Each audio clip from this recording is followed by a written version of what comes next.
ಎಲ್ಲರಿಗೂ ನಮಸ್ಕಾರ. ಇವತ್ತು ಮಶ್ರೂಮ್ ಮ್ಯಾಗಿಯನ್ನು ಮಾಡುತ್ತಿದ್ದೇವೆ. ನೀವೀಗ ನೋಡ್ತಿರುವಂಥದ್ದು ನ್ಯಾಚುರಲ್ ಆಗಿ ಬೆಳೆದಿರುವಂತಹ ಅಣಬೆ. ಇದು ನಮ್ಮನೆ ಪಕ್ಕ ಗಾರ್ಡನಲ್ಲಿ ಬೆಳೆದಿರುವಂಥದ್ದು. ನಾವು ಯಾವುದೇ ಥರದ ಸೀಡ್ಸ್ ಆಗಲಿ ಏನೂ ಹಾಕಿಲ್ಲ, ಅದು ನ್ಯಾಚುರಲ್ ಆಗಿ ಬೆಳೆದಿರೋದು. ಇದು ಟೇಸ್ಟು ಕೂಡ ತುಂಬ ಚೆನ್ನಾಗಿರುತ್ತೆ. ಇದನ್ನಿಟ್ಕೊಂಡು ನಾವಿವತ್ತು ಮ್ಯಾಗಿ ಮಾಡ್ತಾಯಿದ್ದೀವಿ. ಬನ್ನಿ, ಯಾವ ರೀತಿ ಮಾಡಬೇಕು ಅನ್ನೋದನ್ನ ನಾನು ನಿಮಗೆ ತೋರಿಸ್ಕೊಡ್ತೀನಿ.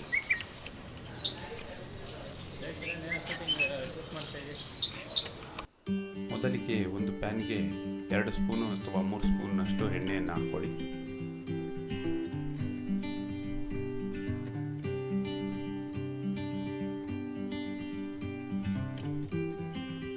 ಅದಾದ ನಂತರ ನೀವು ಸಣ್ಣದಾಗಿ ಕತ್ತರಿಸಿಕೊಂಡಿರುವಂತಹ ಈರುಳ್ಳಿಯನ್ನು ಹಾಕಿ ಅದನ್ನು ಫ್ರೈ ಮಾಡಿ ಚೆನ್ನಾಗಿ.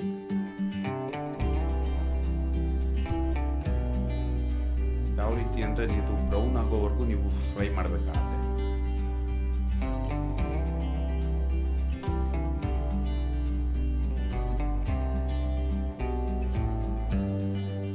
ಬ್ರೌನ್ ಆದ ನಂತರ ನೀವು ತರಕಾರಿ ಮತ್ತು ಈ ಬೀನ್ಸ್ ಮತ್ತು ಕ್ಯಾರೆಟ್ ಇದೆರಡನ್ನು ಸಣ್ಣದಾಗಿ ಹಚ್ಕೊಂಡಿರೋದನ್ನ ಹಾಕಿ ಎಣ್ಣೆಯಲ್ಲಿ ಸ್ವಲ್ಪ ಹೊತ್ತು ಫ್ರೈ ಮಾಡಿ.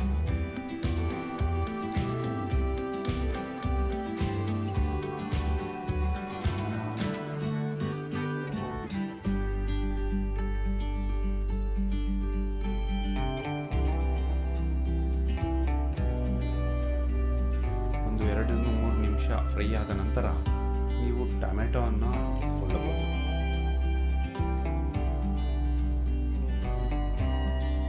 ಟೊಮೆಟೊನ ಹಾಕ್ಬಿಟ್ಟು ಒಂಚೂರು ಫ್ರೈ ಮಾಡಿ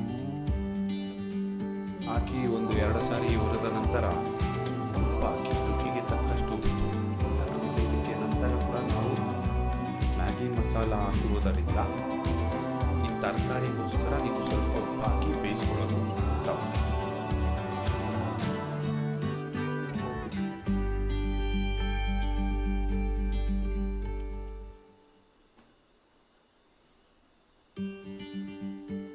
ಈಗ ಉಪ್ಪು ಹಾಕ್ತಿದ್ದೀವಿ ಟೇಸ್ಟಿಗೆ ತಕ್ಕಷ್ಟು.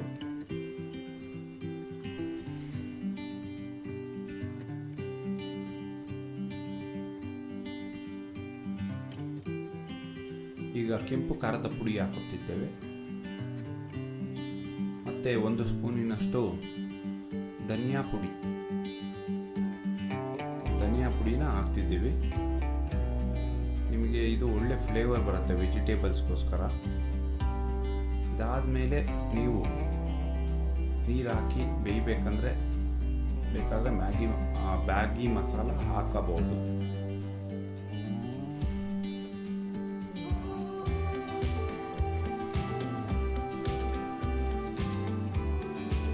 ಇವಾಗ ನಾನು ಇದಕ್ಕೆ ಕಾಯಿಸಿರುವಂಥ ನೀರನ್ನು ಹಾಕ್ತಿದ್ದೇನೆ.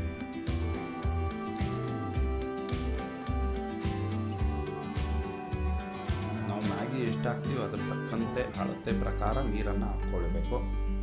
ಇದು ಒಂದು ಕಾಯಿಸಿರೋ ನೀರಾಗಿರೋದ್ರಿಂದ ಒಂದು 2-3 ಸೆಕೆಂಡಿಗೆ ಕುದಿ ಶುರು ಆಗುತ್ತೆ.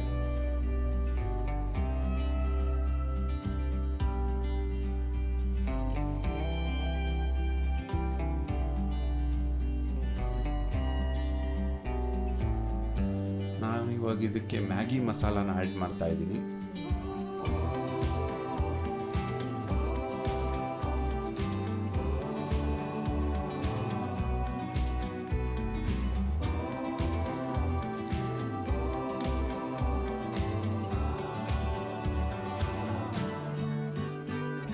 ಮ್ಯಾಗಿ ಮಸಾಲೆ ಹಾಕಿದ ನಂತರ ಅದನ್ನು ಚೆನ್ನಾಗಿ ತಿರುಗಿಸಿ ಆ ಮ್ಯಾಗಿ ಮಸಾಲ ಮಿಕ್ಸ್ ಆಗಿದೆಯಾ ಅಂತ ಕನ್ಫರ್ಮ್ ಮಾಡ್ಕೊಬೇಕು ಕ್ಲೀನಾಗಿ.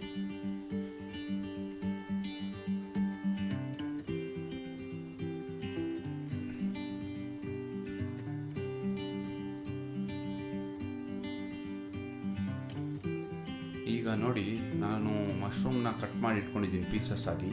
ಈಗ ಆ ಮಶ್ರೂಮ್ಸ್ನ ಹಾಕ್ತೀನಿ ನಾನೀಗ. ನೀವು ಈ ಸ್ಟೇಜಲ್ಲಿ ಹಾಕೊಬೇಕು, ಏಕೆಂದರೆ ಮಶ್ರೂಮು ಬೇಗ ಬೆಂದುಬಿಡುತ್ತೆ. ನೀವು ಅದಕ್ಕೆ ಫೈನಲ್ ಸ್ಟೇಜಲ್ಲಿ ನೀವು ಮ್ಯಾಗಿನ ಏನು ಹಾಕ್ತೀರಾ ಅದಕ್ಕಿಂತ ಒಂದು 2 ನಿಮಿಷ ಮುಂಚೆ ಹಾಕ್ಬಿಟ್ಟು ನೀವು ಬೇಯಿಸ್ಕೊಂಡ್ರೆ ಮಶ್ರೂಮು ಕ್ಲೀನಾಗಿ ಬೇಯುತ್ತೆ ನಿಮಗೆ. ನೀವು ಇನ್ನೂ ಬೇಗ ಹಾಕ್ಬಿಟ್ರೆ ಅದು ನುಣ್ಣಗೆ ಬೆಂದೋಗುತ್ತೆ.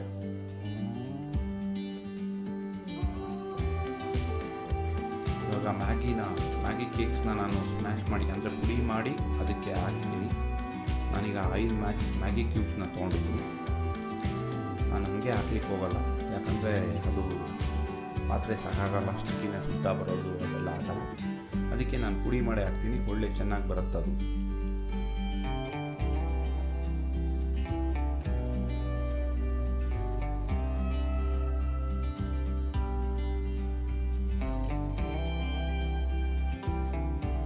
ಮ್ಯಾಗಿನೆಲ್ಲ ಹಾಕಿದ್ಮೇಲೆ ಒಂದು 3-4 ನಿಮಿಷ ಹೈ ಫ್ಲೇಮಲ್ಲೇ ಕುದಿಸ್ಕೊಂಡ್ರೆ ಕ್ಲೀನಾಗಿ ಆ ಮ್ಯಾಗಿ ಕೂಡ ಕ್ಲೀನಾಗಿ ಬೆಂದಿರುತ್ತೆ. ನಿಮಗೆ ತಿನ್ನೋಕ್ಕೂ ಕೂಡ ಸವಿಯಾಗಿರುತ್ತೆ, ರುಚಿಕರವಾಗಿರುತ್ತೆ. ಆಮೇಲೆ ಸೂಪ್ ಕೂಡ ನಿಮ್ಗೆ ಸಿಗುತ್ತೆ ಚೆನ್ನಾಗಿ.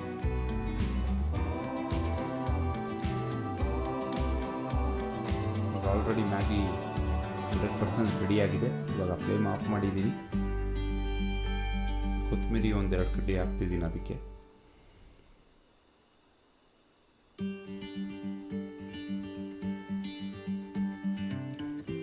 ನೋಡ್ಬೋದು ಈಗ ನೀವು ಟೊಮ್ಯಾಟೊ, ಕ್ಯಾರೆಟ್, ಬೀನ್ಸ್,